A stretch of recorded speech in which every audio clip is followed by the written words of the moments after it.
Okay, thank y'all. How's everybody doing? Oh Lord, my camera's screwed. I got a mess back there. All right, hey, how everybody doing? Thank y'all for tuning into another Daily Fitness live stream show, man. Thank y'all for being here today. Got a mess behind me because my carpets got clean and everything was last minute. Didn't know they was coming today, but anyway, thank y'all for tuning in. Whew. Hopefully everybody having a good day. Hopefully everybody enjoying their life and everybody's enjoying work and all that good stuff. Hopefully you had a good day at the gym. Hopefully you had a good day at work. If you're not having a good day, your day sucks. We're going to let Mr. Child break it down to you. Oh, you're having a bad day? Did you die? I got shot. But did you die? And as long as you didn't die and you're still alive, you're still here to make something happen. Get up, get out, get something. Stay focused, stay great, stay focused on your purpose, be committed, eat a healthy diet. Eat a healthy diet. Don't be out here eating shit and looking like shit and trying to stay. Just eat a healthy diet because that's going to be one of the main things. You age gracefully. Your diet's going to be very important. So just be committed to what you're doing. Focus on your purpose and just know that we going in for a hard time, but not for a long time, but probably for like 6 more years. But keep on pushing, keep on grinding, because there's light at the end of the tunnel. Let's go. All right. We are multi-streaming: Twitch, Kick, YouTube, Rumble, and Facebook. If you're on YouTube, do your boy a favor, hit that like button, that thumbs up that's going to pop up on your screen.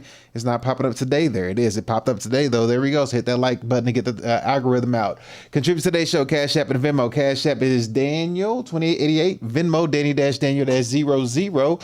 With that being said, we got to get right into today's show because I got a bunch of streams I got to do because I had some technical difficulties with my stream. There we go. And the microphone's working this time around because it didn't work last time. We had some issues with the microphone, which was a problem. And I just found out. There we go. Yeah, I had just found out that after I uploaded everything that I had a microphone issue. And I didn't know that was the issue. So it's kind of frustrating. But we got like 3 streams we got to do today. So I'm going to do the stream I'm going to do now. Then we're going to go back and do the stream that I did last time that screwed up so I can fix that one and have to redo that stream all over again and try to remember what I talked about, what everything that was said. Then do another stream today, which I forgot what the third topic was going to be about. Hopefully I wrote it down, but we'll see. So with that being said, let's go ahead and just get this thing cracking. Let's get this thing going. Because, yeah, your boy got work to do. We got to get this stuff cracking. We got to get this stuff done. And it's just not going to... We gonna make it fun. We already got the workout out the way, so we're already lifted and all that good stuff. So let's go ahead and push on what we gotta do next. Today we're gonna talk about the 2 types of feminism. We're gonna react to a video by a dude by a channel called Manosphere Highlights Daily because they spoke on something particular that I looked at. I spoke on this before in the past. And I use this topic to kind of show people in a sense as to what is going on. And when people talk about a certain conversation, if they ever speak on feminism or whatever the case may be, I want people to understand that there's 2 different forms of it that's going on and that's happening. And it's been a situation in the past, all the way back to the Bolsheviks revolution, to a lady, I forget her name, Koltanini, I can't say her name. Let me see if I can find it real quick because I have her up here because we are going to talk about her today. But Alexandra Kollontai. Alexandra Kollontai. She was one of the Bolsheviks revolutions lady, and she had, was on the socialism path as well, and she was pro-feminism, but she had understood that there was 2 types. It was 2 types of feminism. We're going to look into that and go over that first, and then we're going to jump in and react to the video. I was trying to find the similar interviews that he had in the video, but I couldn't, and the way he compiled them together and everything, I was like, screw it. We're just going to use this video and, put the name of the channel in the comments or whatever in the description box below, and then shout them out to who they are for the video we're going to go over. But when we watch this video, I want this to be understood because I want to point this out, to point out the fact that whenever you're looking at the thing that's happening today with feminism, which ain't going nowhere, by the way, like right now, this is the new turn. This is the new wave. It's easier to take over society when you put women in charge. Whenever you push a feminist ideology, it's easier to take over a society. It's easier to take over a system or a society in that manner because it just is. Yeah, it just is, because then you make the men docile because, you shit on the men and you strengthen the women. So then you have like less testosterone to deal with, less rebellion and all that stuff. And yeah, it just destroys, you know, the whole structure, how everything should be, and it makes it easier for the taking. Which what's his name, Yuri Bizmantov, if I sorry for butchering your name, that Russian KGB officer who talked about demoralization of a society, he spoke on this, but I digress. So let's just go in, and I'm just going to show you who I'm talking about and what the two different kinds of feminisms are that are gonna show themselves, that's happening in today's society right now, so you can see it in real time. You probably, nobody's ever broke it down to you, probably never understood it, but I'm gonna show you both of them, and then we're gonna watch the video and see how he presented it, and then you probably see it in real time when you look around in the world, and you'd be like, oh, that makes sense now. I see. So first, we're gonna start off with what should we start out with? Should we start out with the video? No, we're going to start off with who I'm talking about. So let's go ahead and straight to this lady. Alexandra Kollontai, if I said that correctly. Alexandra Kollontai, who were you? You was a Russian revolutionary, politician, diplomat, and Marxist theoretician. Well, okay, new word. You was a people's commissioner for the welfare in Vladimir Lenin's government in 1917 to 1918. If you don't know, the Red October, the Bolsheviks revolution stuff that went down. That's what she was all about. She was the first woman in history to be a cabinet minister and one of the first women to be appointed as a diplomatic representative of a modern state, and the first to be promoted to the rank of ambassador. So here she is. This is her, okay? So this is who we're going to basically use as our talking point to get an understanding of the two types. She was exiled from Russia in 1908. Kollontai toured Western Europe and the United States to campaign against participation in the First World War. In 1915, she broke with the Mensheviks and became a member of the Bolsheviks. Study of the Bolsheviks revolution. I also did a video over that. It's pretty interesting. All right, so we're going to go all the way down here. We're going to get right to the nitty gritty. We're going to get straight to the point. So this is what this is. Contributions to Marxist feminism. So this is what we're going to talk about, all right? So understand there's two different kinds, okay? You got Bourgeois. Oh, Lord, I'm about to butcher this word. The Bourgeois, and the Proletarian. Bourgeois. I think it's Bourgeois. Is that how you say it? Bourgeois? Oh, Lord. Let me find out how to say this word. I ain't trying to sit here and butcher it twice. Let me see. Bourgeois? I don't want to say Bourgeois. I said that last time like a fool. There we go. All right, so how do we say, is that right? Did I spell it right? It is right. I did spell it right. All right, here we go. How do you say it? Oh, shit. I didn't put the right thing. Okay, here we go. Try it again. How do you say it? Volume is off. Turn the volume on then. There we go. All right. How do we say? Oh, God dang it.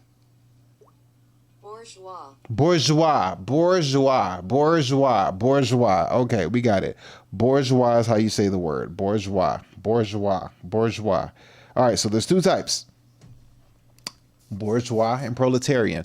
So let's see who she is. So right here, we're going to see the difference between the two. The difference between the bourgeois, and the difference between the proletarian. So then when we look out into the world today, or in America in this case, or just anywhere, you understand that there's two classes of feminism that's going on. So when you think that women are all uniting and fighting for one cause and they're unstoppable, I'm a woman, hear me roar, you're going to find out and see that that is not the case. That is not what's happening. And you're going to see it firsthand when I break this down to you like a science lesson. You're going to see and you're going to understand. And then when you look and you see it happening, you'll get that there is two different kinds, and you'll start to see it. And then now you'll start to see a divide in between once again, there's a class divide. There's a who got money, who don't got money. It's always going to be about money at the end of the day. You're going to see it. It's very, very plain. It's going to be basically, you're going to realize, like, once again, it's the elite, the industry,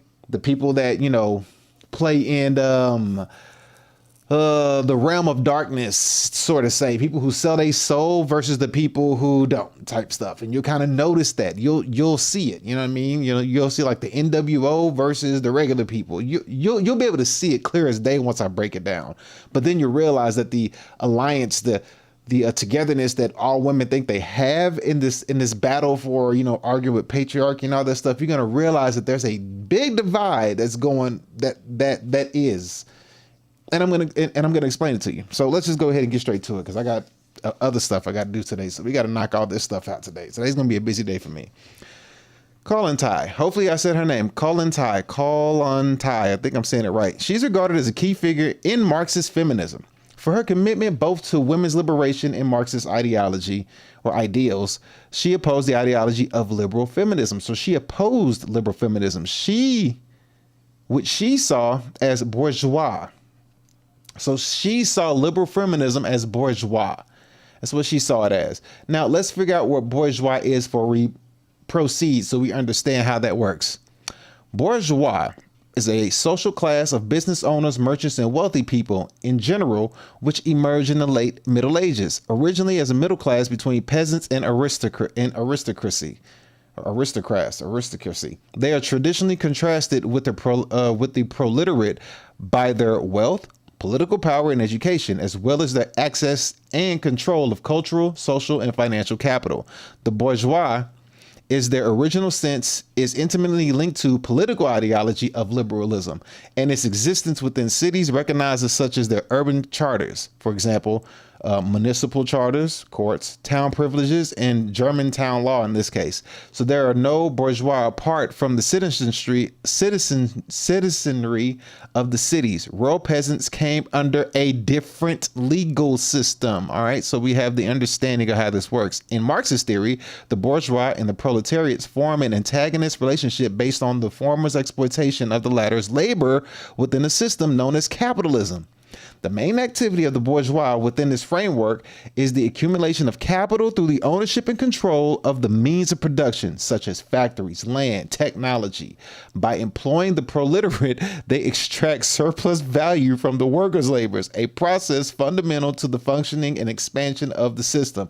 Consequently, their primary objective reinvest in preservation of this capital to maintain their economic political dominance, a position that is sharply contrasted by the working class they exploit. According to Marxists, the bourgeois will eventually be overthrown by the proletariats following this revolution, is what they're talking about, because the exploitation of labor is abolished and the class of society is established, the bourgeois would cease to exist. All right, so as we see, they broke it down for you. All right. So the bourgeois is basically one of the forms of feminism, and they look to enslave the proletariat feminists. So there's two different kinds. OK, so let's continue. She says this was the OK. So back to what she was saying. She says she opposed the ideology of liberal feminism, which she saw as bourgeois. At the same time, Colin Tai was a champion of women's liberation. She believed that it could take place only as the result of the victory of a new social order and a different economic system. She criticized bourgeois feminists for prioritizing political goals such as women's suffrage that would provide political equality for bourgeois women, but would do little to address the immediate conditions of the working class women, and was further distrustful that bourgeois champions of feminism would continue to support their working class counterparts after succeeding in their struggle for general women's rights. Okay, so as you can see, she understood the difference. She saw the difference between two different kinds of women. It's just a class thing. You got working women, you got rich women. You know what I mean? And we're going to see that later on when we go over the video from the content creator I mentioned earlier. We're going to see this thing happening in real time. It's crazy. You have to see it. Once I break it down to you and present it to you and you understand it, you're like, okay, I get the difference of the two. All right. Now, before we go on, no, you know what? We're going to keep going, and then we're going to go ahead and go back to the, you know what? Let's go over to what's the word? Not pro-literate. What's the other kind of feminist? It's the, where's the word? I lost the word. Where is it? It's right here. Proletariat. So you have the proletariat feminists, okay? So let's break down what they are, okay? So you have the bourgeois feminists, which we broke down earlier. Now we got the proletariat. Let's see what these kind of feminists are, okay? Because remember, the bourgeois is just the elite class who look at political power and dominance, basically just trying to have some power like the men. in, you know, elite society. And then you have the proliterate feminists who are the working class women, just lower class. And they're in the bourgeois trying to enslave and make it look like we're all one. But in reality, they're just trying to enslave these women and use them and discard them and just take them for their labor. Same thing. Like we've seen this story before. So look at the proliterate. These are the proliterate feminists. So you have this right here is the social class of wage earners. So the proliterate is the social class of wage earners. Those members of society whose possession of significant economic value is their labor power, their capacity to work. A member of such class is a proletarian or a proletaire. Marxist philosophy regards the proliterate or the proliterate, if I said that right, proletariat under conditions of capitalism as an exploitive class. So Marxist philosophy regards the proletariat under conditions of capitalism as an exploitive class deprived of their own means of production and thereby forced to operate under means of production held as private property by the bourgeois, receiving wages which represent less than the value of their labor produced. The remainder appropriated by the bourgeois as profits, bruh. I'm telling you, this is an interesting topic. This is an interesting topic because when I show you the video, we go over it, it's gonna all make sense. Karl Marx argued that the conflicting inherited interest between the proletariat and the bourgeois gives the proletariat common economic and political interest that transcends national boundaries, impelling them to unite and assert their sovereignty over the capitalist class and eventually to create a social society free from class distinctions. The philosopher Bernard Stiegler extended the Marxist concept to what he defines as the deprivation of knowledges. All right. So we got those two. Now that we have those two understandings of what those two are, let's continue to see what Kollontai, if I said her name right, Alexandra Kollontai, what her issue was, because she was a proletariat feminist. And she was not a fan of liberal feminism, which she saw as bourgeois. She wasn't a fan of that because they were more of like political and they were just more political. They were just a political stuff. And she was more like wage earner, family unit. And the bourgeois was more like boss girl, boss babe, whatever you want to call it. That's basically a good way to describe it. So here we go. Class instinct. Whatever the feminists say always shows itself to be more powerful than a noble enthusiast above class politics. So long as the bourgeois women and their proletarian younger sisters are equally in their inequality, the former can, with complete sincerity, make great efforts to defend the general interests of women. But once the barrier is down and the bourgeois women have received access to political activity, the recent defenders of the rights of all women become enthusiastic defenders of the privileges of their class, content to leave the younger sister with no rights at all. Thus, when the feminists talk to working about, I'm messing this up. When the feminists talk to working women about the need for a common struggle to realize some general women's principles, women of the working class are naturally distrustful, as they should be, because they see that they're getting screwed over. All right. Let me see. I think that's all I needed to read, because I mean, it goes on and explains this other stuff, but I just needed to break down those two different things as to what we're going to see going into the two different types of feminism. So we have this first video. We got two videos. We got the first video and we got the second one. The first one's going to be a short one, about 3 minutes long. This lady's going to break down her understanding of there's two types of feminism. There's two types of socialist feminism. And she's going to break down basically what I just said. And this was uploaded like 5 years ago, if I'm not mistaken. This is from the Michael Brooks show.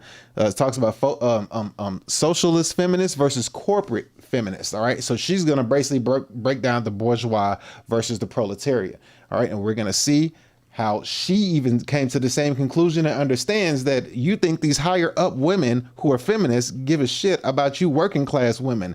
They don't care. But they will use that we're all one thing to unite everybody together, to pull votes, to pull a political party, to pull interest, to get that leverage, and then basically, you know, hit you with the old where's my thing at? Where's my thing?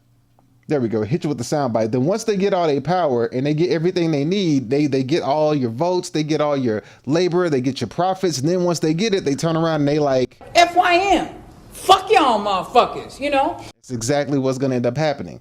And let me make sure my thing down here is right. There we go. I was wondering why I couldn't see that. All right, we're good now.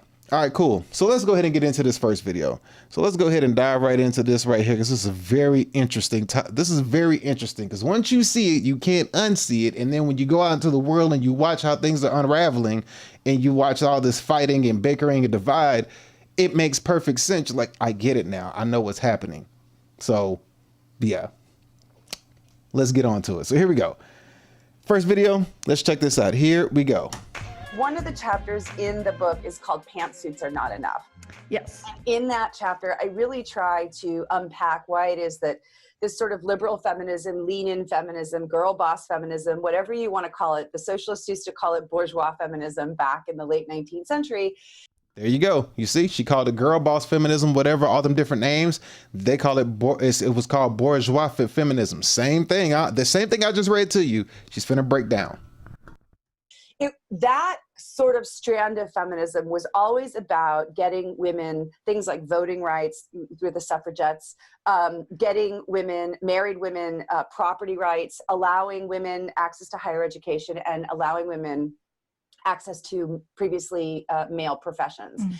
See? They're trying to do what a man can do. They want the same privileges as a man. The bourgeois feminists want the same privileges as a man because they live in a different life. They live in a whole different tier system, a different tier of life than the proletariat feminists. But let's let it continue. And so that version of women's activism was always really about privileged women. It was always really about the daughters of those with property, the wealthy daughters being really angry that when they got married, all of their money all of their wealth was immediately transferred to the pockets of their husbands, who could spend it at will, as many of them did. And there were, all of these rules, excluding women from obviously voting, but also excluding women from professions, no matter how talented they were. And I think it's really important to understand that when we look at the history of women's activism in the late 19th century, and we go back to somebody like Flora Tristan, who was writing in like 1838, 1840, her final book is 1843, what you see is that there was this whole other strand of feminism, which was really about understanding that working women, that peasant women, that ordinary women needed to build a coalition with men, with workers from the bottom up, and really kind of transform society together, rather than just imagining that having some elite role models, like having a female president or a female CEO or some, girl boss sort of thing, that top down kind of trickle down idea of like, well, if we just have a few women in power, they're going to make us all, it's going to be good for all of us. It's not. It's not. Did you hear what she said? She broke that down like a fraction. She's like, these people up here, they don't give a shit about you working peasants. And I just read the two different kinds of feminists to you. I broke down the bourgeois and I broke down the proletariat. And she broke it down too, saying that the proletariats, the working class women, were saying they just wanted to restructure how things were for the working class women. But what happens is everybody's getting mixed up and confused, thinking that they're all bourgeois women, and they're not. You're not all bourgeois women, and you're gonna see this in the next video that I'm gonna show you. All these women, I'll get her face off there. All these women think they're bourgeois. They think they're all high class. They think they're all fancy. They think they're all like this top woman, but in reality, you're not. You all ain't top. Y'all all are not top women. And there's two different kinds of feminism, and they're using you and playing you like a fiddle because you don't know it yet. But when the society and the classes change and the divide happens, then you'll know who's who. By that time, they got your vote. They got everything they needed from you, and everything, and all the dust settled, and you got put into your respective places. They got elevated. You got, de-elevated, if that's a word, and all these different things. So now you're going to see what it's going to be in the end. And you're going to see that you were just being a pawn in a game that you didn't understand. You didn't have the knowledge to figure out what it was that you were fighting for. You were fighting for feminism, true, but there's two different kinds. You thought you were bourgeois. Nah, you're proletariat. The bourgeois don't see you as one of them. They see you as a peasant. They see you as a broke ass peasant. I don't care how much girl bossing or how much all women get together and we're going to make a change. All of y'all ain't high class, and the bourgeois women know this. But the peasant women who think they're bourgeois is going to get a rude awakening, and that's what she's breaking down, trying to get people to understand. And there's different kind of feminists who understand that there's two different structures to it. But as you can see, it's about to be a rude awakening here pretty soon. But let's let her finish. Right. What it means is it's good for them. And it's always been good for them. And it's not good for ordinary women. And so I think that when we go back and we really understand the longer history and trajectory of what is called socialist feminism, clearly it was a much more inclusive and broad-based movement. Now, it has its problems. I'm not trying to sugarcoat it. There are things about it. Some people say that it can be very essentializing. It tends to overemphasize women's roles as mothers and caregivers. But at the end of the day, whether you agree with women's roles, being defined by motherhood or not, a lot of women are mothers and a lot of women are caregivers. And at least this model is not just focused on getting a few women ahead at the top. It's about creating a society which is much more just and equitable and sustainable for everybody, not just for a few elite women at the top. And I think that's really important. Okay, there we go. As we see, so that's the part that I think a lot of people miss. A lot of people don't see that part. A lot of people don't comprehend that part. When you look around, you see it. You're like, every woman thinks she's hot shit. Every woman thinks she's top tier and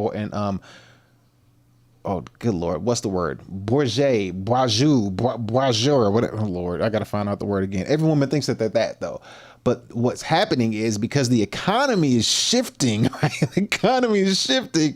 We're about to see that since the economy is taking such a hard shift and it's changing the economic and the job structure, people are being put into their respective places. You know what I mean? Like the female feminists, they're being put into their respective places. They're finding out you're not bourgeois.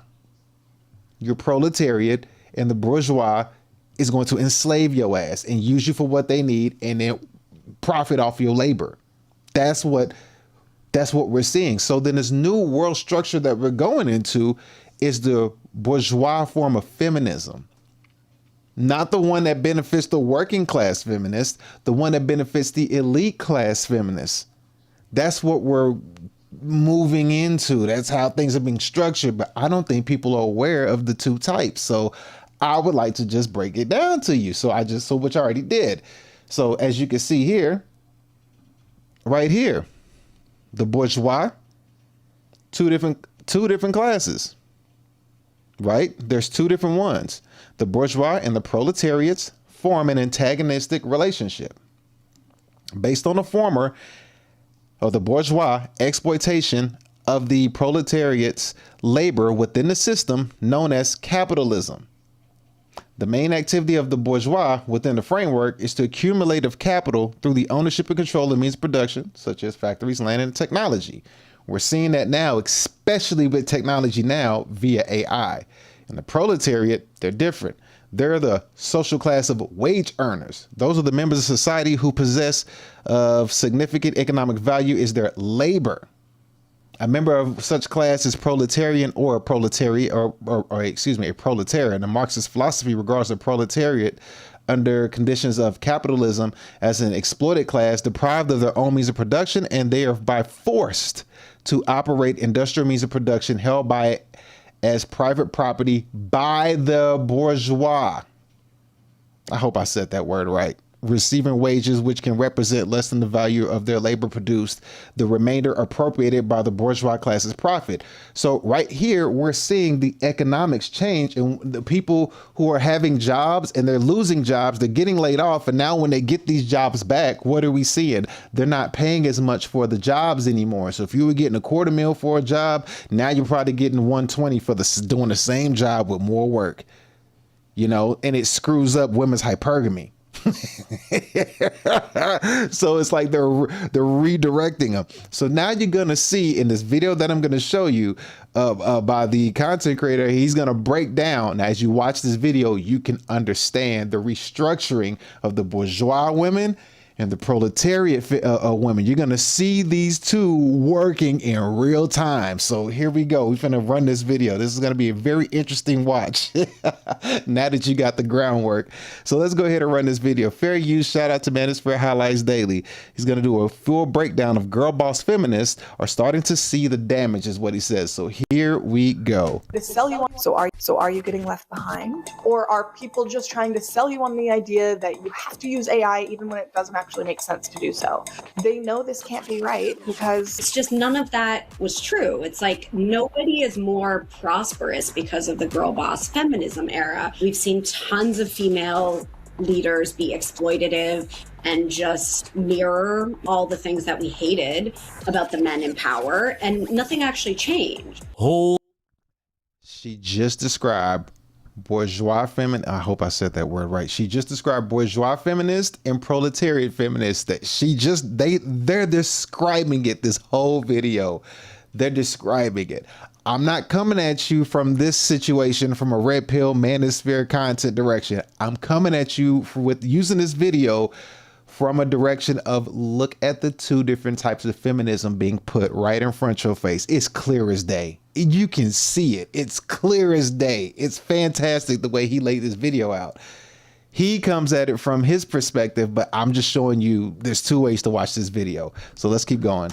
The line. The manosphere is manly because it's and stand up for men. Oh boy. Gentlemen, watch this closely because it's the same playbook running twice. They told women to become girl bosses. They told women careers were liberation. They told women to lean in. Now they're telling women to lean into AI, the very technology designed to replace the work they spent 50 years telling women would set them free. You couldn't write a better plot twist if you tried. Let's get. So as you see, the bourgeois feminists are using the proletariat feminists. That's all they're doing. We're seeing it in real time.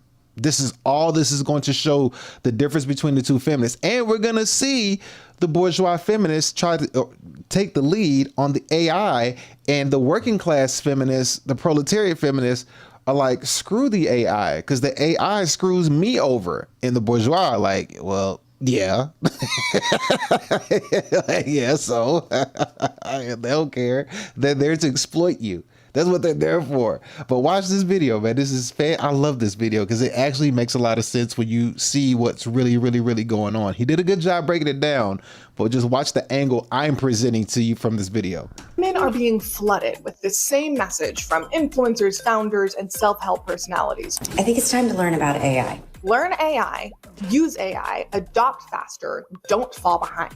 Reese Witherspoon, the book club host and Legally Blonde herself, says it's time for women to use AI, and then she immediately faced a massive affront of criticism from authors and screenwriters and fans because it felt so wildly out of touch. Sophia Amoroso, the girl boss herself, also called for more women to use AI and then also faced some pretty aggressive backlash to it. All of this is a perfect distillation of the cultural moment we're in. AI adoption is increasingly being framed as an essential tool for empowerment, ambition, and survival, especially for women, even as the technology is increasingly associated with surveillance, labor displacement, deepfakes, and harassment.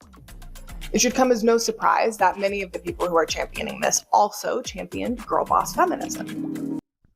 Bro, I nailed it with this one. I deserve flowers for this one I'm doing. I nailed it. We're literally watching. They said who? They say Reese Witherspoon and some other, high fancy whatever lady who is a part of the industry. When we know what they do in the industry, right?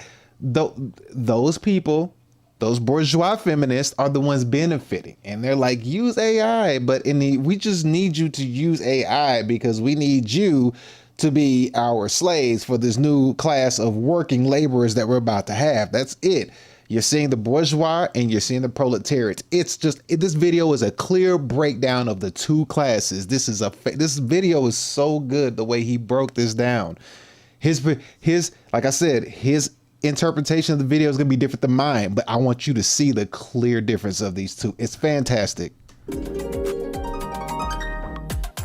The original girl boss era told women that if systems were unequal or exploitative, the answer was to optimize harder inside of them. It stood on the shoulders of decades of genuinely useful and powerful feminist movements, but it proved to be unhelpful at best. The gender wage gap has not closed since the girl boss era. In fact, it has widened, and now I mean, the gender pay gap for the girl bosses, it's only for these women. These are your bourgeois women right here. These are the ones that want land and property and political advantages. It's these women, whether they're white, Asian, African, Latin, it don't matter. It's class. It ain't got nothing to do with race, ain't got nothing to do with skin color. It's class. Hell, it might be reptilians versus humans, but that's a conversation for another day. Let's keep going.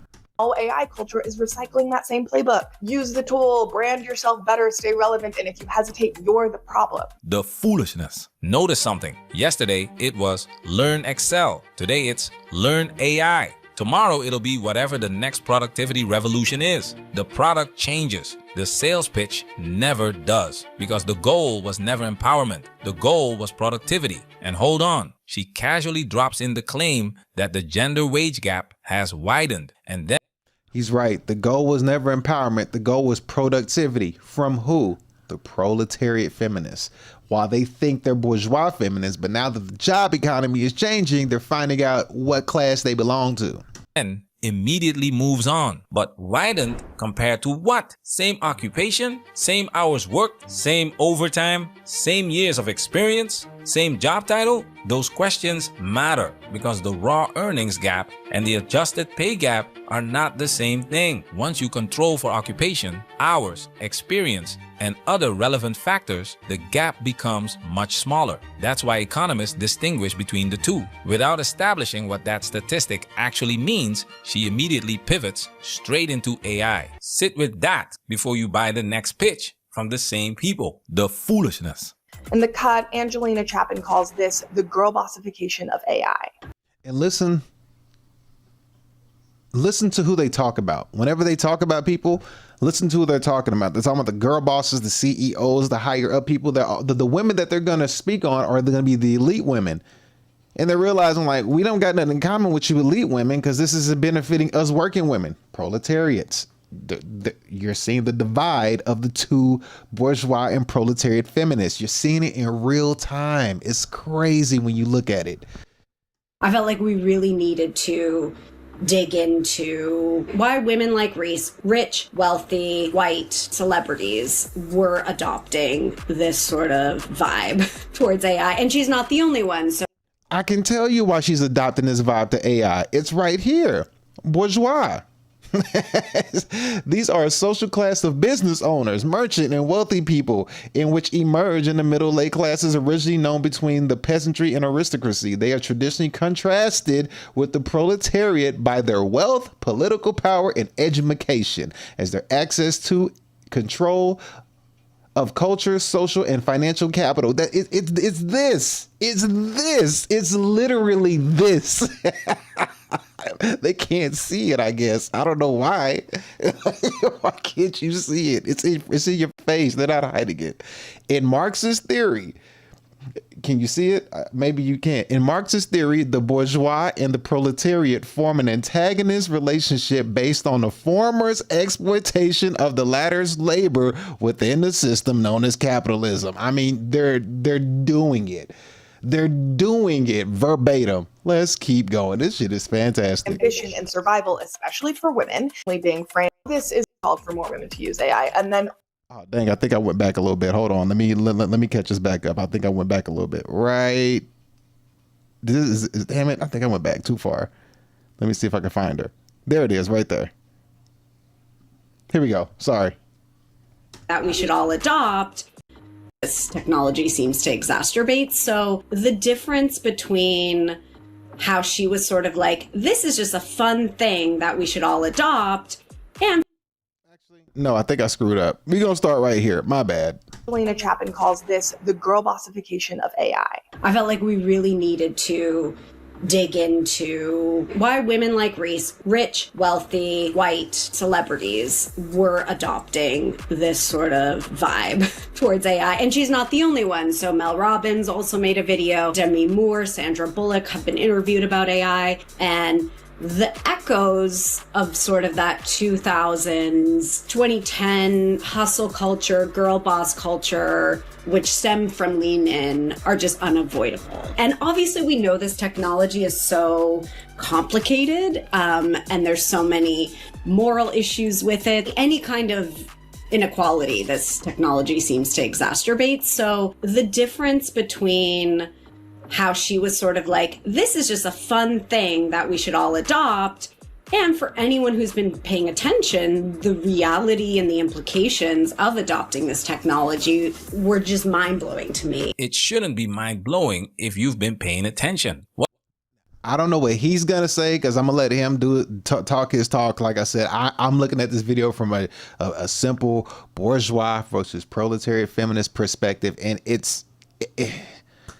I guess they can't see it or figure it out, but it's not hard to see. You know what I mean? Like, they're not hiding what their agenda is. They ain't hiding what they're trying to do. They're moving this society into a bourgeois feminist ideology. That's the way they're going. Bourgeois feminism. If I said that word right, forgive me if I'm wrong, but that's the direction this is going. That's it. There's no other way around it. This is so good. When you see it, you can't unsee it. Just like, once you see how this works, it's like, oh, yeah, they don't see you as the same as them. They see you as their workforce. They use the ideology of all women's general inequality, but in the end, it's all about the money. It's all about the mucho dinero. That's what it's all about. They like, yeah, once we get y'all's votes, and once we reclass the system, and once we get everything in order and let you know where you belong, and once we, lay you off from your job, then try to rehire you back to the same job for like a third of the pay, then you're gonna know it's this. FYM. Fuck y'all motherfuckers, That's what it's gonna be. Oh man, hopefully I'm educating you on understanding what's going on. That's my whole point. Educating you, man, and that's really it. But let's continue. Here we go. What do Reese Witherspoon, Mel Robbins, Demi Moore, and Sandra Bullock all have in common? They've all been repositioned, not as beauty icons anymore, as authority figures. The product changed, the business didn't. That's right. They've been repositioned. Exactly. They've been repositioned as authority figures. They're bourgeois feminists repositioned for you proletarian. Man, okay. He's right on that part. If he sees it from the same way I do, that he's right. We're seeing it in real time. We're seeing it. He's pretty good on that one. Hollywood, publishing, and corporate.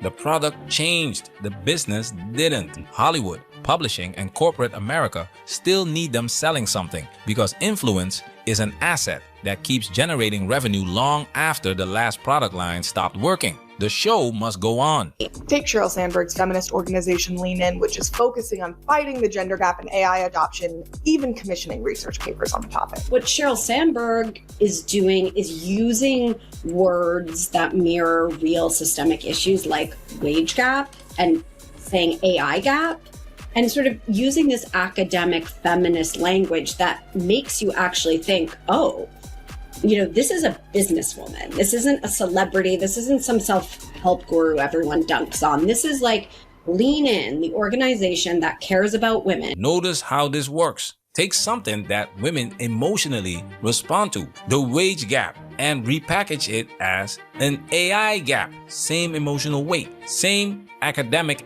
feminist language. Brand new product to sell you. Women are falling for the same okie doke again. Women are falling for the same okie doke again. Let me go and let's go back. Here we go. Alexandra Kollontai. Hopefully I said her name right. She called it. She called it. I'm about to read this to you right here. Alexandra Kollontai. She called it. I'm gonna read it to you again. She was regarded as a key figure in Marxist feminism for her commitment both to women's liberation and Marxist ideals. She opposed the idea of liberal feminism, which she saw as bourgeois. At the same time, Kollontai was a champion of women's liberation, believing that it could take place only as a result of the victory of a new social order and a different economic system. She criticized bourgeois feminists, which is what we're seeing in this video, for prioritizing political goals such as women's suffrage that would provide political equality for bourgeois women, but would do little to address the immediate conditions of working class women, and was further distrustful that the bourgeois champions of feminism would continue to support their working class counterparts after succeeding in their struggle for general women's rights. He is literally breaking this down right. This is literally what he just said just now. He literally broke that down. In this video he did a good job on this video. I gotta give him a round of applause. Let me give my man a clap, because he did a good job on this. When I saw this, I was like, damn. Whew. Let's continue. The foolishness. Many of these women's reasonings, if we take them at face value, is that AI is being adopted everywhere and primarily by men. In order to stay afloat in this ever-competitive job market, women need to adopt AI. Women are getting left behind. And there's some truth to that, right? AI is being adopted at a record pace.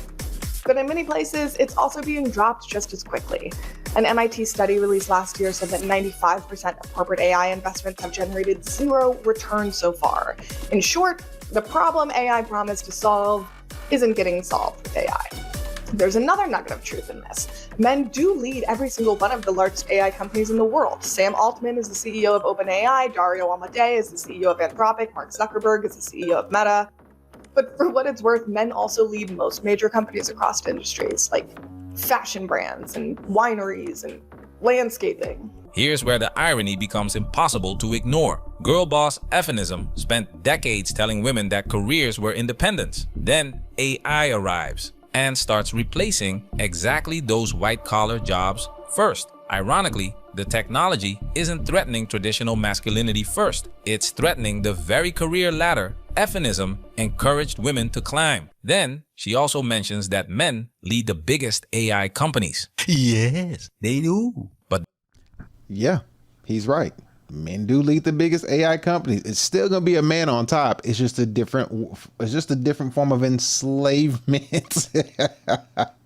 Oh my God. Now let me show you something. I have to present this to you real quick. And just to show you the difference between bourgeois feminist, if I said that right, versus proletariat feminist. I'm going to show you, in case you can't see it. It's right here in your face. They ain't hiding it from you. You're just ignorant to it. Just look. Let me give you an example. When you see this example, it's going to be like, dang. Here we go. You ready? Are you ready? Let me give you this. Let me give you another example. Where my drum roll? I can't see today. My context is shifting. Where are we at? Where my drum roll? Here we go. Here we go. Here we go. Another form of bourgeois feminism is right here. Mark Zuckerberg's wife, Priscilla Chan, she invested $125 million in a school for the disadvantaged. However, now she is closing it to focus on AI. Oh boy. She said, yeah, we finna get this bourgeois money. We finna get this bourgeois money. The hell with these. We're gonna shut that down. Like, forget them disadvantaged folks. I got this bourgeois paper to be getting. Gotta enslave these working class people and use them to my advantage. We finna restructure some things right here. Anyway, let me get this right. Let's go ahead and continue back on to what we was talking about. Here we go. Let's continue. that's also true across engineering, aerospace, heavy industry, semiconductor manufacturing, and dozens of other technical fields. The interesting question isn't why are men there? It's why didn't feminism produce more women there after 70 years?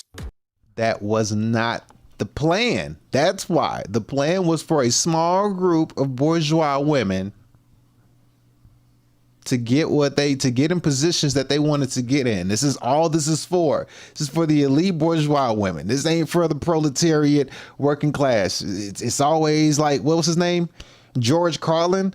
It's a party. It's a big party upstairs. Really, it's a little party up there, and you ain't in it. That's what that is right there. That's all he's talking about. So there's the question of whether this technology is actually as powerful and helpful as it purports to be. There are differing opinions on this. It's pretty great at pattern recognition and repetitive tasks, but it's also pretty great at making stuff up and hallucinating. Some researchers argue that AI isn't even that powerful either. There is potential for huge biases in AI because the models are built off of human input, and Eugenia Rowe, an assistant professor of the Department of Computer Sciences at Virginia Tech, argues that increased dependence on technology like AI could lead to a loss of human connection and can even reduce critical thinking. And of course, there's the impact AI has on the environment, as data centers use a huge amount of electricity to run and then water to cool them down. Ultimately, this conversation about AI is a great example of techno-chauvinism, a term coined by Meredith Broussard in her book, More Than a Glitch. This is the idea that technological solutions are superior to others. And instead, what I argue is that we should use the right tool for the task, because sometimes the right tool for the task is undoubtedly a computer. And sometimes the right tool for the task is something simple like a book in the hands of a child sitting on a parent's lap. One is not inherently better than the other. And so we see a lot of techno-chauvinism at work in the AI discourse right now, especially when people say things like, you have to use AI or get left behind. Listen to how the language changes. Technology isn't a tool anymore. It's oppressive, patriarchal, colonial, harmful. Here's the correction. AI has no will of its own. It reflects whoever trains it. Amazon's own hiring AI got scrapped for penalizing resumes with the word women's because it was trained on a decade of male-heavy data. That's not AI favoring men. That's whoever's hands are on the keyboard. Competence, not conspiracy. So are you getting left behind? Or are people just trying to sell you on the idea that you have to use AI even when it doesn't actually make sense to do so? I mean,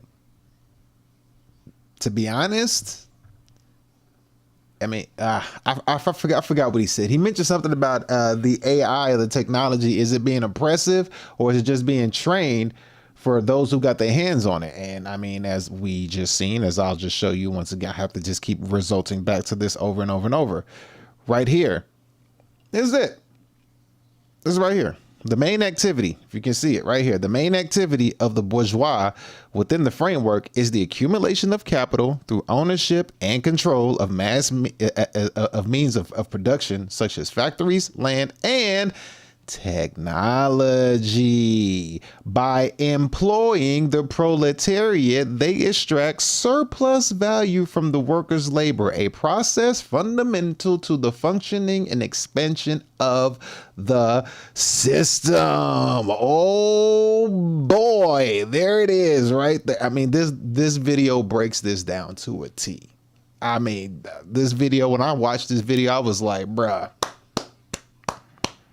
this is a great video. Hopefully people can see it that way. And if you can't see it, I don't know what other way to break this down to you, because I think I'm doing a damn good job showing it to you right into your face. Anyway, let's keep going. Plenty of women are calling bullshit. The people who make this stuff are losers. They know this can't be right because it's just none of that was true. It's like nobody is more prosperous because of the girl boss feminism era. We've seen tons of female leaders be exploitative and just mirror all the things that we hated about the men in power, and nothing actually changed. So when they're saying the proletariat feminist is having a light bulb click into her head, as you can see, she's like, wait a minute, this is not what we, I mean, I don't get it. This isn't helping. It's like, I know it's not helping you proletariats. It's for the bourgeois. Y'all all had the same common goal of inequality, but in the end, it was the bourgeois who's going to benefit off of your ass. And now they're having that light bulb moment of like, wait a minute, this isn't right. And then it's like, I'm gonna show you the bourgeois feminists at the top. They like this. They like, look, they like this.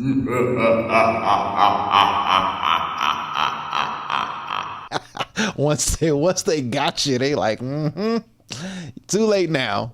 Let's continue. Get on board with AI. This is yet another thing that the guys are doing that you need to succeed.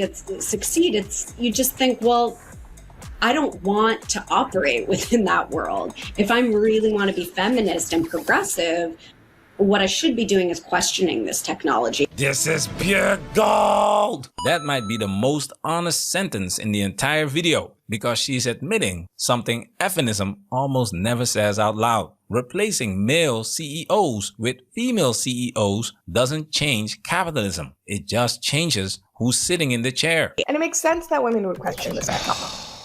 Having male CEOs versus feminism CEOs, having male CEOs versus female CEOs doesn't change anything. It just changes who controls capitalism.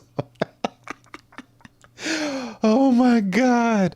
Hold on. I have to go back because it's I just read it to you. This is it. I nailed it on the head with this. It's right here. In Marxist theory, the bourgeois and the proletariats form an antagonistic relationship based on the former's exploitation of the latter, labor within the system known as capitalism. It's it. He just said that. He just said it right here. He just said it right here. Let's go back. When he says pure gold, the question, listen to what he said.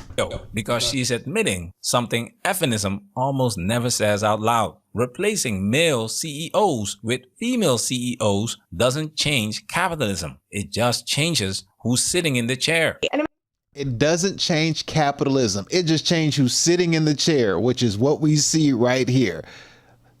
Right here, the bourgeois and the proletariat have an antagonistic relationship based on the bourgeois exploitation of the proletariat labor within a system known as capitalism. It's it. The main activity of the bourgeois within the framework is to accumulate all of the capital through the ownership and control of the means of production, such as factory lands and technology. By employing the proletariat, they extract surplus. So when they employ the proletariat, they just get more from the workers' labor. But it's still capitalism. It just changes who sits in the chair. Oh, I did good today. I nailed this one. This is great. Shout out to Manosphere Highlight Daily for this one too. This was a great breakdown. This was so good, boy. I was in the gym when I heard this one. I was like, wait a minute. I know that. I know what he's saying. It's just they're not saying it without. Oh my goodness. I was like, I know what's being said. I gotta put this together. This is great. It makes sense that women would question this technology. Beyond AI being associated with surveillance, labor displacement, deepfakes, and harassment, these systems also exploit the planet and ethnic minorities and indigenous communities and more. Women have a long history of resisting these kinds of oppressive systems. And at its core, this argument isn't even really true. Men are not using AI much more than women are. According to a study from the Pew Research Center, while men are slightly more likely than women to say they use chatbots every single day, and women are more skeptical about AI, men and women use AI chatbots at about the same rate. Here's the part this video actually gets right and then completely fails to finish. Recent research does show usage rates converging. Men and women are turning to chatbots at similar frequency now. Fine, but real published studies also show men and women use these tools completely differently once they're in them. Men engage more often across more applications and see it as directly relevant to their career. Women lean toward writing and text tasks. And here's the one that should actually worry you. A controlled longitudinal study found women were more likely than men to see their real-world socialization decline after weeks of chatbot use. Same participation rate, completely different outcome. That's the sentence this entire video needed and never said.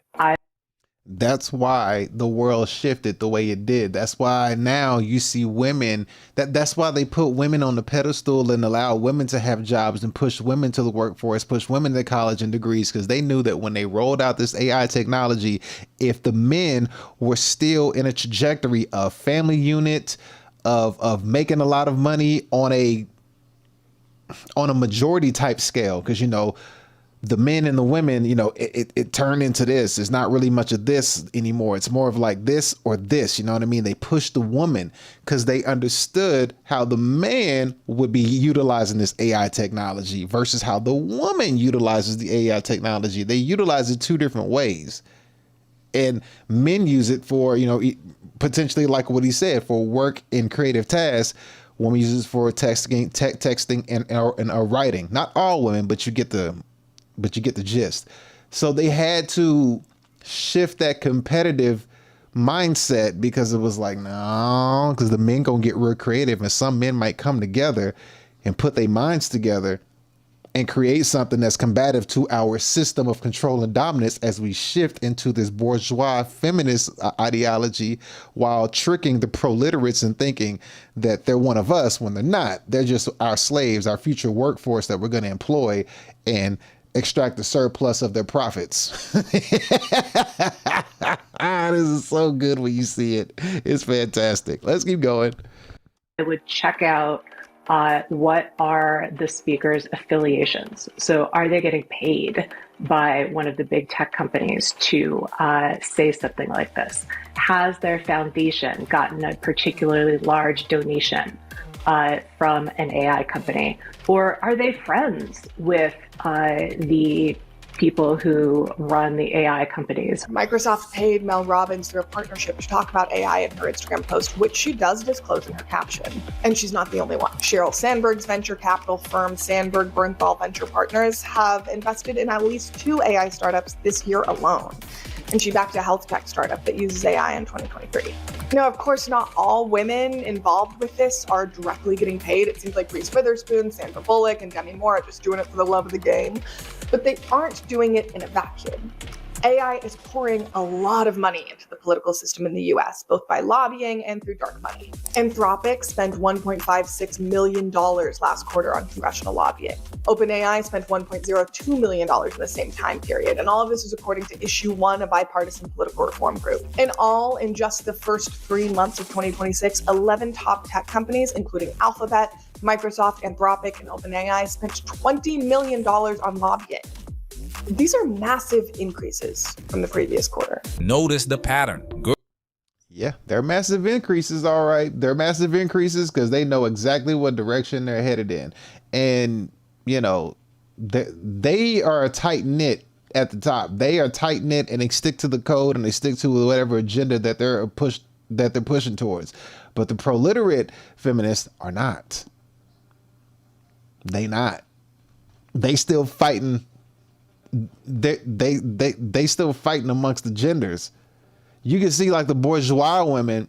I don't really think the bourgeois women are fighting really as much against the men at the top as much. I think they're more on like the men are like, all right, cool. Like, you want to get some bread? Cool. I'll invest in your company. Like the men are probably investing in these women to switch chairs and switch roles, but the men are still probably getting some of the investment from the bourgeois women. But on the proletariat side, I don't think it's going that way. And they can't see it. They can't see it. I don't know why they can't see it. It's not hard to see. Shit's easy. Like, I mean, it's not hard to, I don't know. I'm just me. I mean, but it's very simple to see, but they running game like crazy. Girl boss feminism ran on money from somewhere. This runs on money from somewhere too. Tens of millions in lobbying in a matter of months from the same handful of companies these same women are now fronting for. You weren't the client the first time around. You're not the client this time either. All of the Nope, you're the employee if they choose so, but they're going to need a lot less employees. problems that were easy to solve with technology, with digital technology, have been solved. Okay, and now we're left with the really hard ones. And something like racism or gender bias is a really, really hard problem. And people have not managed to solve it meaningfully in however many years people have been on the planet. Because racism and gender bias are not important when you look at the overall situation that is being had at the end. The racism and gender bias are not very important when you look at the big picture. Really, you need to get over gender bias and know your role and shut your mouth and work together. And racism, I mean, it plays a role because, you know, people are dumb enough to still be racist, because if you're racist, you're just inferior to another race. But when you look at the big picture, the bourgeois and the proletariats, when you look at the big picture, it's a class system.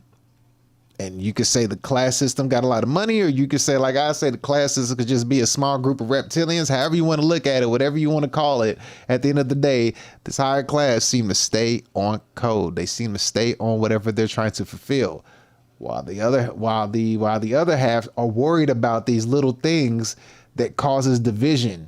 All these little dividing factors, all these different, you know, your religion, your gender, your political party, your political affiliate, your how much money you have, and all these little things that go into play, your level of education, and all these things that are just tearing you apart. And you're worried about the wrong shit.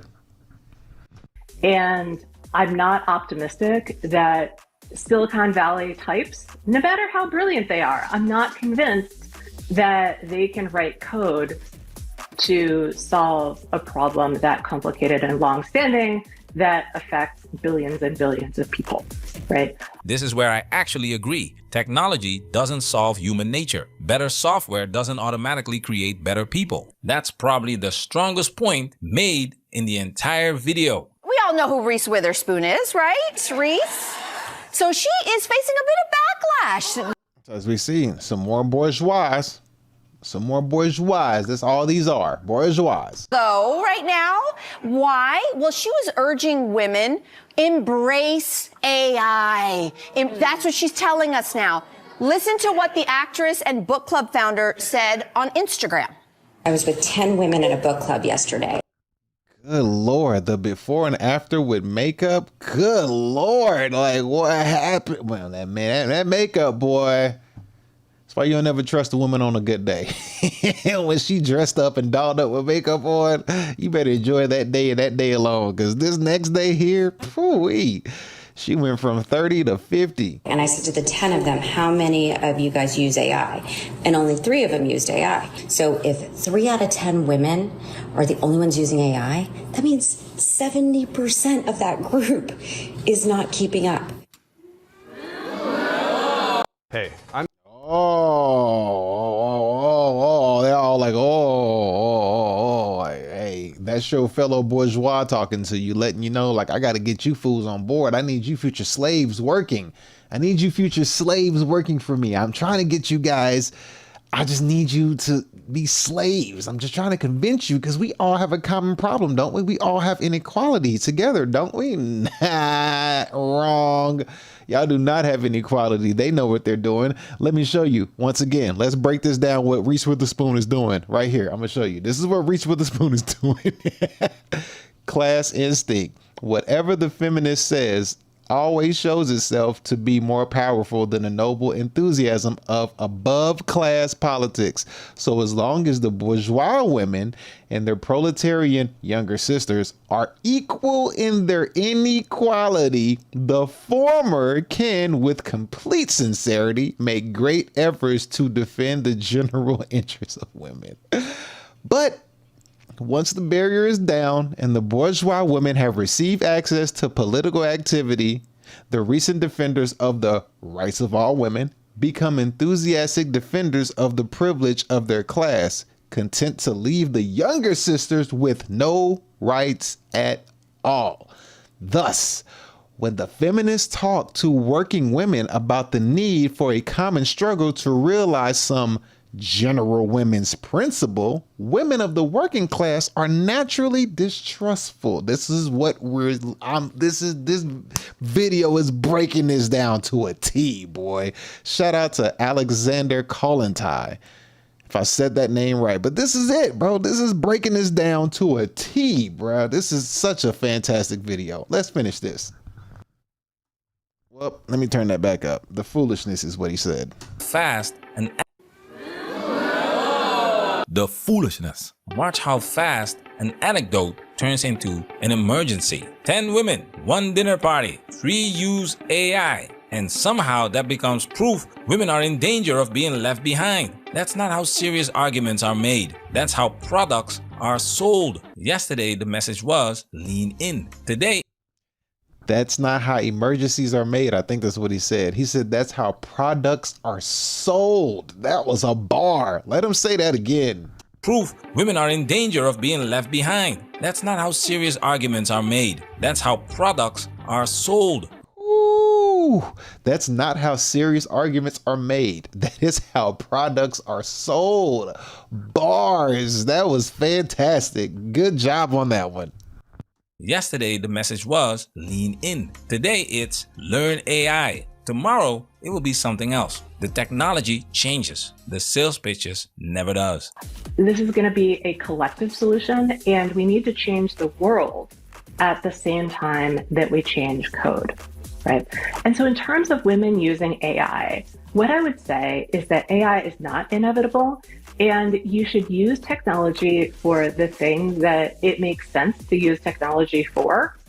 And the things that it does not make sense to use technology for, don't use it and don't get suckered into it. Don't get pressured into it. Here's where I think she's mistaken. AI isn't waiting for society to reach a consensus. China isn't waiting. Silicon Valley isn't waiting. Open source developers certainly aren't waiting. The genie is already out of the bottle. The real question isn't whether AI arrives. It's whether you learn to work with it before someone else does.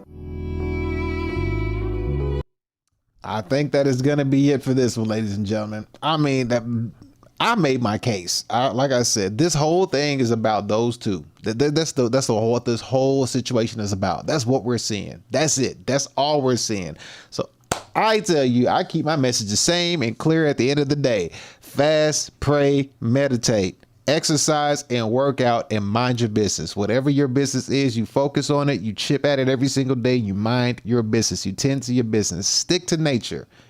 Stick to nature. Utilize AI, use it, incorporate it into your life. However, stick to nature. Stay the course of nature. I don't give a damn how technology, how far they go. Stay the course of nature. So many history books, so many religious texts, so many prophecies have came to that same conclusion. Stick with nature. That's what you're supposed to do. Have your own land and farm and everything you could have. Work together as a family unit. If men and women can get together and stay as one, if they can do that. But right now it seems like one of the hardest things in the world to do. But if men and women can stay on one accord and follow their roles and do their roles and work as a cohesive structure in what is being transformed and stick to nature, you'll be good to go. I mean, that's just really what it is at the end of the day. With that being said, ladies and gentlemen, that is going to be it for today's show. Hopefully you enjoyed that one, because I think I nailed that one on the head. I think I did great with that one.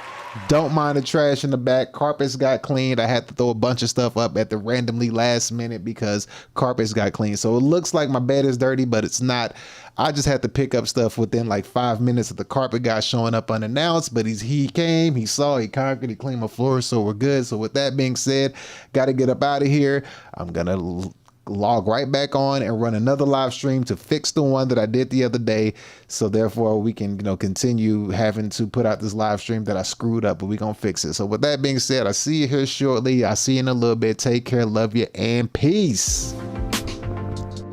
Thank you for watching D. Elliott Fitness live stream. Goodbye.